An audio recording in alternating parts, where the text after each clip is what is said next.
So again, I want to thank the leader for doing what the Speaker of the House refuses to do. With that, I yield to a real American hero, someone who did pay enormous sacrifices in Afghanistan, Representative Crenshaw. Thank you, Jim. Thanks all for being here.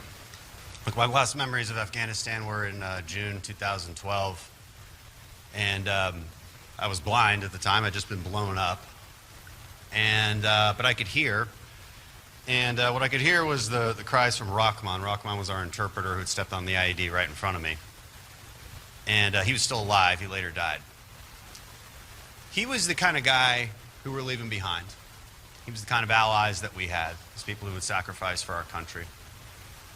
As I was moved to the evac helicopter, they were laying down cover fire for me. One of those guys laying down cover fire, his name was Dave Warson. 2 months later, he was dead in a helicopter crash with one of my other best friends, Pat Feeks. You know, the question is, do these guys die in vain? It's a question a lot of our veterans are asking after this bungled exit from Afghanistan, and the answer is no, because there was a realization that for 20 years we were keeping America safe from another 9/11.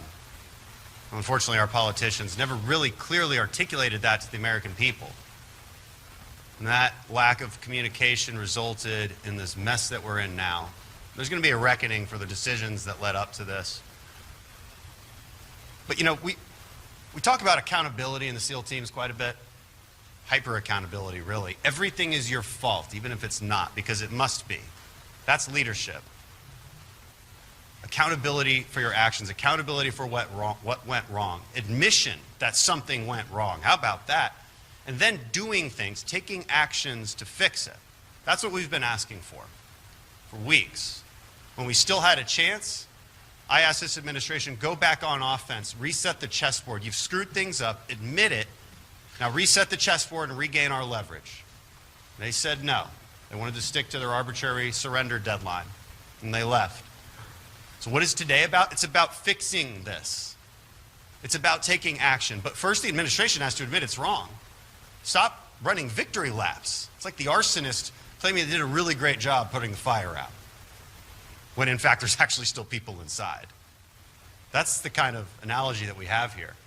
No admission that anything's wrong, running victory laps, and refusal to do anything about it. And then when we come today, the Speaker of the House can't even show up. She sent a different representative in her stead. She couldn't even show up to face us and say that she will not allow this bill to go forward. This is a common sense bill. Again, behind closed doors, Democrats have asked for the same things.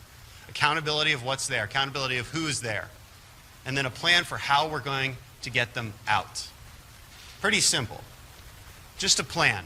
Just a recognition that there's even a problem and that we need to address it. And of course, not recognizing the Taliban. Stop giving in to the Taliban. I can't believe we even have to ask for that. I can't believe Secretary Blinken is even toying with the idea that these illegitimate terrorists could ever be recognized as a government. They're on our terrorist watch list. They were driving around our Black Hawk helicopters with our allies hanging from below them. They're going around in killing sprees, killing American citizens and allies. That's who these people are. That's who they always were. That's why we had to fight them. We ended no wars yesterday. We're still at war. And it's time that our administration actually recognizes that and recognizes that there's American citizens on the ground still at war. And we need to get them out. Thank you. And I want to